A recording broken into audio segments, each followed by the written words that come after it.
Всем привет, народ! Когда мы заходим в ту или иную игру, мы хотим получать максимум удовольствия от игрового процесса. И сегодня мы поговорим о том, стоит ли покупать себе геймпад, если вы игрок на ПК, какой купить себе геймпад, если вы все-таки решили приобрести его, и в чем разница игры на клавиатуре и мыши от игры на геймпаде. И давайте, чтобы всем было проще, я буду проводить сравнение геймпада с мышью и клавой. Итак, погнали! Давайте по порядку. И для начала разберемся, для чего он нам вообще нужен. И первое, что стоит учесть, это комфорт от непосредственно игрового процесса. Что я имею в виду? Комфорт заключается в удобном положении рук и всего тела, в ощущениях от девайса и игрового процесса и банального удобства управления в игре. Итак, в положении с клавой и мышью вы должны всегда находиться в сидячем положении. Исключение это если у вас ноутбук. Вы можете с ним лежать и нагибать, но по личному опыту говорю вам, это неудобно. С геймпадом же вы хоть на голове стойте, но как вы его держали в руках, так он у вас в руках и лежать и будет. Но по идее можно просто подключить свой ПК к телеку, развалиться на диване и с кайфом катать в игры. В плане передачи ощущений бесспорно выигрывает геймпад. В современных играх, которые поддерживают геймпад, зачастую интегрируют вибрацию. Например, вы едете в GTA на машине, заехали в ямку и геймпад вам отдал вибрации. Вы бежите, стреляете в противника, геймпад вибрирует, эмулируя отдачу. Вы в Forza нажимаете на ускорение, и курок начинает вибрировать, эмулируя нажатие педали. И так далее. И вот такие вещи дают вам как можно сильнее погрузиться в игровой процесс. Но, к сожалению, данными функциями располагают не все геймпады, но об этом мы поговорим чуть позже. Контроль игры. Создадим ситуацию, что вы играете в GTA. У вас машина валит как не в себя, но вы хотите проехать спокойно. Сможете ли вы сделать это на клавиатуре? Да, но это будет выглядеть, будто вы невменяемый. А на геймпаде же вы сможете сделать это плавнее и красивее. Да, это мелочь, но это визуальный кайф. Шутер. Вот тут самый спорный вопрос. Сразу же хочу сказать, что даже если вы всю жизнь играли на клаве, к геймпаду привыкнуть в шутерах можно. Правда, вам придется сосать несколько дней, а то и месяцев. В зависимости от вашей занятости. Но если объективно, то как бы вы хорошо не играли на геймпаде, вас все равно будет ебать тот тип, который умеет играть в данную игру с клавой и мыши. Связано это с тем, что у него преимущество над вами из-за резкости мыши. Опять же приведу пример. Вы бежите и понимаете, что за вами враг. На мыши процесс развернуться, нацелиться и убить может занять менее секунды. На геймпаде же вас убьют прежде, чем вы развернетесь. Поэтому для большинства игроков это будет неприемлемо. Если вы хотите купить себе геймпад, но играете исключительно в шутеры, тогда я бы вам не рекомендовал его брать. Или не рекомендовал брать, не обдумав. А лучше попросить у кого-то из друзей, чтобы вы сами могли понять, как это будет выглядеть, и уже тогда делать выводы. Что касательно таких игр, как Fallout, Ведьмак, Skyrim, GTA 5, Assassin, геймпад в подобных играх — это весьма хорошее решение. Также геймпад отлично подходит для игры в какие-либо платформеры, например, Little Nightmares, ну и, конечно же, файтинги по типу Mortal Kombat, спортивные симуляторы по типу FIFA. В этом плане геймпад — незаменимая вещь.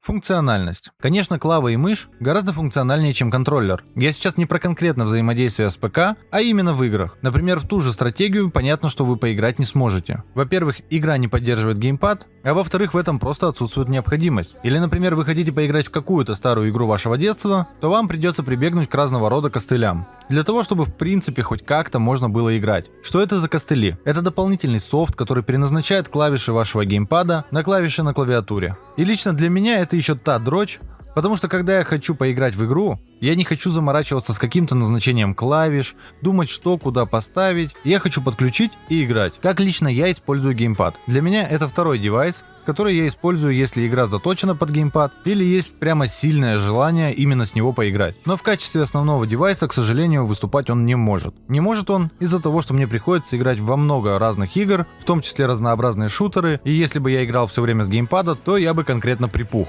Как же выбрать себе геймпад? И тут уже надо понимать, для чего вам тот или иной геймпад. Если вам нужен геймпад для того, чтобы просто поиграть с друзьями в Mortal Kombat или FIFA, то в принципе можно взять любой бюджетный геймпад, они все плюс-минус одинаковые и для игры в компании в принципе подойдут. Суммарно это геймпады до 1000 рублей. А в чем вообще в принципе разница геймпада за 700 рублей от геймпада за 3700 и более 1000 рублей? По сути, за 700 рублей вы имеете геймпад, который имеет кнопки, стики, курки и все. Просто кнопки, которые вам надо будет самому настраивать. В зависимости от геймпада, может быть, даже и не надо будет настраивать. 1 или 2 вибромоторчика, которые в любую ситуацию будут одинаково вибрировать. Также они будут все проводные. На геймпаде же за 3700 вы будете иметь все то же самое, но у вас будет плавность нажатия, пример с GTA. У вас будет от 4 и более вибромоторчиков, которые будут вибрировать в зависимости от конкретной ситуации. Акселерометр. Хороший пример в Death Stranding. Там ББ можно укачать посредством укачания геймпадом. Тач-панель, но она есть только на DualShock и геймпадах от Razer. Но это по сути ненужная функция.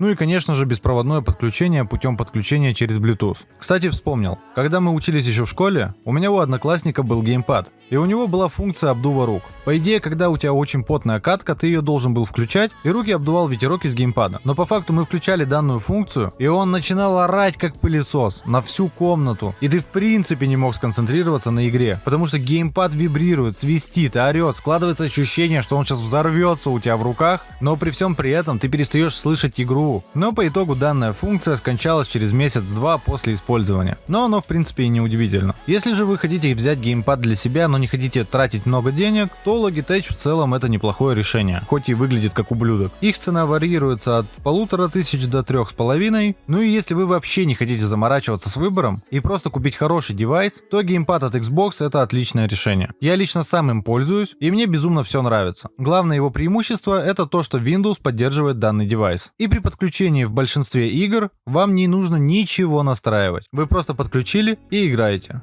За все время я менял лишь чувствительность стиков. И то в принципе это можно не делать, это уже дело каждого. Но у него есть минус. Это отсутствие аккумулятора. В комплекте, конечно, идут батарейки, но это полная херь, поэтому лучше пойти и купить себе аккумуляторные батарейки и зарядку. Ну или можно играть через провод. Еще данный геймпад поддерживает некоторые мобильные игры, например Minecraft, так что в принципе его можно подключить к телефону и играть на телефоне. Но мобильных игр с поддержкой геймпада очень мало. Что касательно DualShock, то это тоже неплохой вариант, но это уже дело вкуса каждого. И выбор тут может стоять либо DualShock, либо Xbox контроллер. Минус данного геймпада это то, что винда его не видит. И чтобы вам его подключить, нужно скачать DS for Windows. Через данный софт ваш ПК увидит DualShock, и вы сможете с кайфом играть в ваши любимые игры. Также нельзя оставить без внимания такой удивительный девайс, как Steam контроллер. Это, конечно, еще то, но надо отдать должное, есть люди, которым данный девайс пришелся по душе. А также он имеет пару фишечек, например, таких как помощь акселерометра для прицеливания. Ну, например, вы целитесь во врага, и вы можете тряхнуть контроллером в сторону противника, и прицел пойдет в его сторону. Также данный контроллер можно использовать вместо мыши, и он имеет тактильную отдачу. Вместо классических стиков у него трекпад. Минус данного девайса это его цена, проблематично купить, и большинству он так и не зайдет, так как большинству людей именно по душе классическое представление контроллера со стиками. Что касательно всех кастомных контроллеров, таких как Elite контроллер, контроллер от Razer и так далее, то это уже понт, который нужен для того, чтобы понтануться перед друзьями или для каких-то иных целей. Но чем-то определенным они выделиться не могут. Ну а на этом у меня все. Всем огромное спасибо за просмотр, ставьте лайки, если хотите видеть подобные видосы.